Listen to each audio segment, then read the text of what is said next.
Olá! No vídeo de hoje nós vamos falar sobre a recuperação judicial. Com a última crise que houve no Brasil, que parece que a gente está saindo agora nesse momento em 2020, dela, que se iniciou mais ou menos por volta de 2013, muitas empresas precisaram de um importante mecanismo judicial de ajuda em questões de dificuldades financeiras, que se chama a recuperação judicial.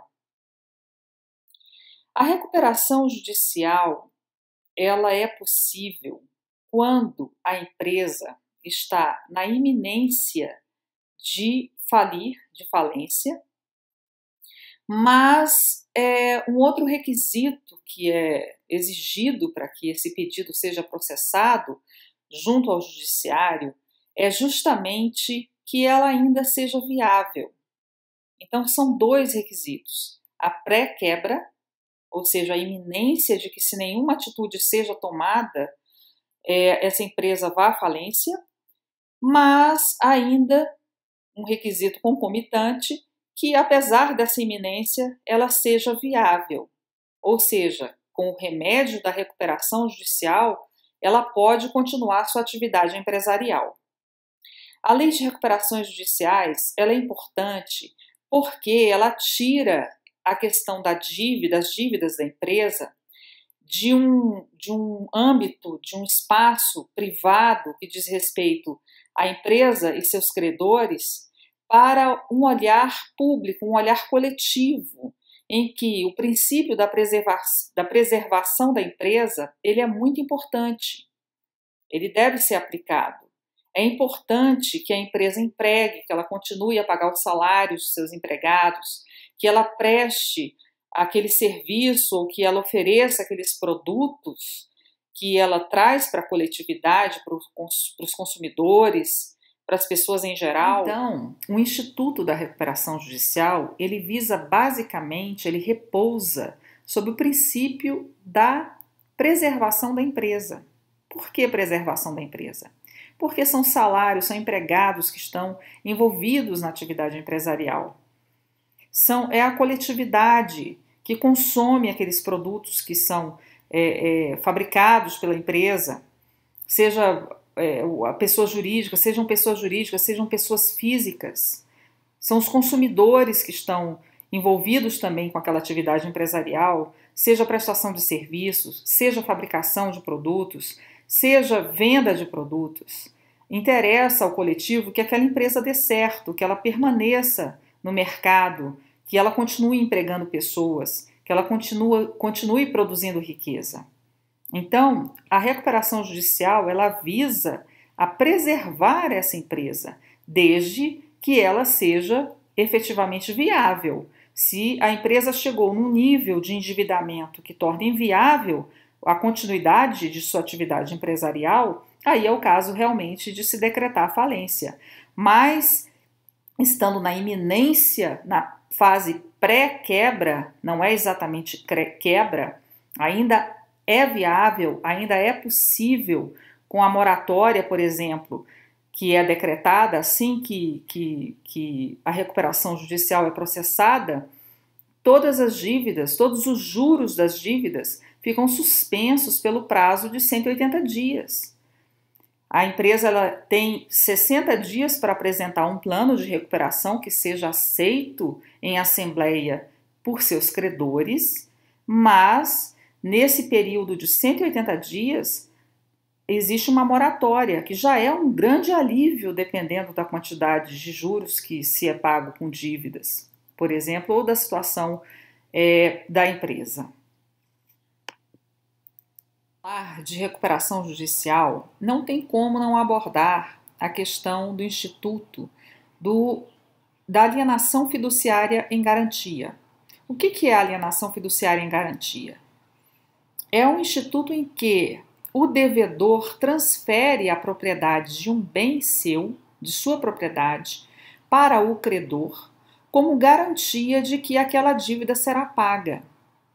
Esse instituto, essa lei é de 1997 e ela veio para acudir o sistema financeiro de habitação.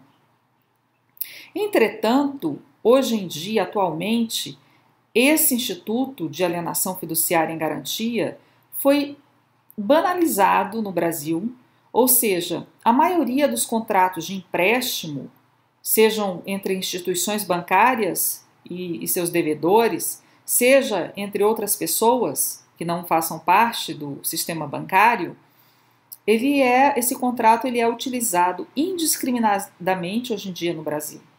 Ou seja, o devedor ele transfere a propriedade do seu bem para o credor como forma de garantir que aquela dívida será paga. Essa transferência ela é provisória, por isso essa propriedade ela se chama resolúvel, porque não é uma propriedade definitiva. Havendo o pagamento da dívida, a propriedade retorna ao devedor após a quitação da dívida, mas enquanto a dívida não é paga, a propriedade fica na pessoa do credor. Na maioria dos casos, portanto, dos bancos. E a pergunta que fica: e se o devedor não conseguir pagar o empréstimo, o mútuo feneratício? Como é que fica a situação num contrato de alienação fiduciária em garantia? Bem, a lei de 1997 prevê um procedimento administrativo em que a propriedade, em princípio resolúvel, ela se consolida na pessoa do credor. Isso significa que o credor passa a ser proprietário do bem em definitivo. É isso que prevê a lei de alienações fiduciárias, a lei de alienação fiduciária em garantia. Assim, esse contrato ele é utilizado indiscriminadamente, hoje em dia no Brasil, e em razão do lobby que as instituições bancárias fizeram junto ao Congresso, a lei de recuperação judicial ela excepciona esse contrato da recuperação judicial. Ou seja, esse contrato de alienação fiduciária em garantia, ele não estaria sujeito aos créditos decorrentes desse contrato, os créditos decorrentes de empréstimos em que a garantia é a alienação fiduciária, eles estariam fora da recuperação judicial. Isso é uma situação que causou muitas injustiças e, por isso, o judiciário criou uma jurisprudência no sentido de que, quando o bem é essencial à atividade empresarial, essa dívida, mesmo que no contrato de alienação fiduciária em garantia, ela estaria sim sujeita ao juízo universal falimentar e da recuperação judicial. Portanto, atos de constrição relativos a esse bem, eles estão sujeitos ao juízo da recuperação judicial. Essa jurisprudência ela foi criada no sentido de preservar justamente os bens que são essenciais à atividade empresarial. Uma outra questão que diz respeito à recuperação judicial e que é muito importante também é o tipo de crise.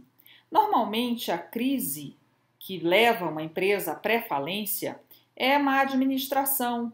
Às vezes são fatores externos que dizem respeito à recessão econômica, como foi o caso do Brasil desde 2013 até aqui.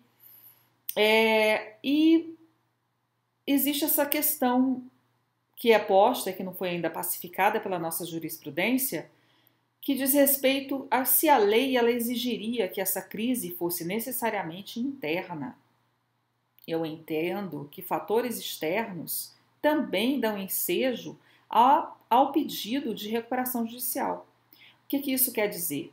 Mesmo a empresa estando bem, sendo saudável, se ela sofre ameaças externas que podem eventualmente interferir no seu funcionamento, no meu ponto de vista, está configurada sim uma crise suficiente a um requerimento judicial de recuperação judicial. Gostou do vídeo? Dá um joinha, se inscreve no meu canal e aperta o sininho para receber as notificações dos próximos vídeos. Obrigada!